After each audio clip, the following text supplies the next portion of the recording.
revealing more. Hey, Code. Look at this. Isn't it beautiful? It's like the most beautiful book beautiful. ever. Please introduce yourself to the folks at home. I'm Katherine Velez, and I just finished this book, and it's out on the store shelves. I'm a therapist and an author. Now, does your other job bleed into this, do you think? A little bit? Maybe a little. It's a feeling book. There's Okay. a lot of emotion in this book because the topic is emotional, and it's kind of heavy. You know, we're talking about Japanese internment. So a little bit, I think I could access the emotions because of the work I do as a therapist, probably. Now, as you were going through, I know you did a lot of research for this. I did do a lot of research, and I got to meet some very remarkable local people that inspired me, frankly, to do the book. Bob Fletcher, he passed away a couple of years ago, but he's actually one of my heroes. He saved the businesses and farms of 3 Japanese families when they were interned, and so those families had something to come home to, and a lot of Japanese families did not. No, not at all. They came back to nothing. So he is one of my heroes. I got to interview him, and then I interviewed Kiyo Sato, who's a local woman who was interned as a young woman, and she was so generous with just educating me about the experience and what happened to these families. So they both inspired me.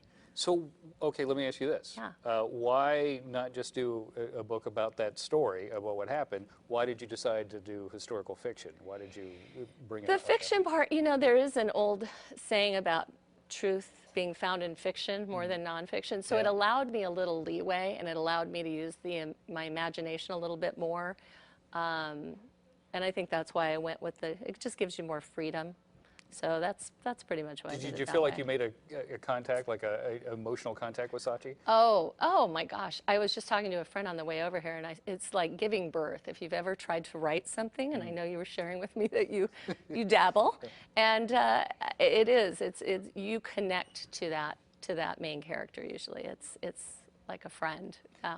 Do you feel anything like this story is resonating with things that are happening right now that we could do parallels with? Yes. In fact, what I want the reader to walk away with is this is an immigrant story, and immigrant stories at their heart are American stories. This is an American story about a Japanese woman. And I feel like in this country we're constantly that delicate balance of security versus freedom. We're always trying to find that balance.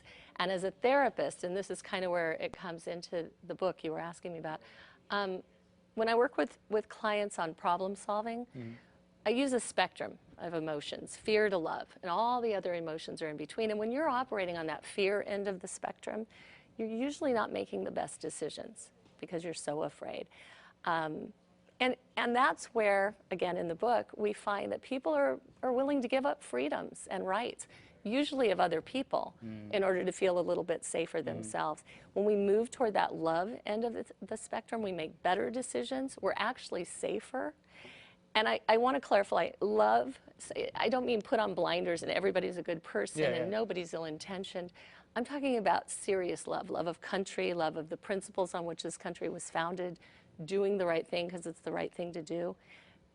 You know, it's difficult love. It's not easy love. But when we move in that direction, and that's why Japanese internment was allowed to happen. Fear, war, hysteria, and prejudice. That's what created it. I cannot wait for people to read this. How can they get a hold of it? It's on Barnes & Noble, Amazon.com. Yeah, those are the main ways. You can, some other sites. It's also as an ebook. You could read it that way. Well, thanks for coming in today. Absolutely. And thank you for the free therapy. I feel like I got a little therapy out of this as well. You're welcome. I can't help but do that. Do you have a book signing in Roseville, right? I do. I have one in Roseville, and then I have one in Folsom, and also at Face the Book in El Dorado Hills. And we're going to head over to Aji's Japanese Bistro for some Japanese food after that to celebrate. So, and if I can say really quick, tomorrow at Crocker Art Museum, they're doing it's a free day there. I don't know if I'm sure you all are aware of it, but it's Japanese Internment Appreciation Day.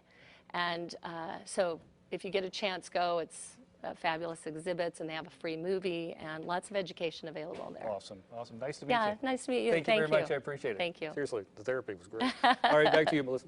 Thanks, Code.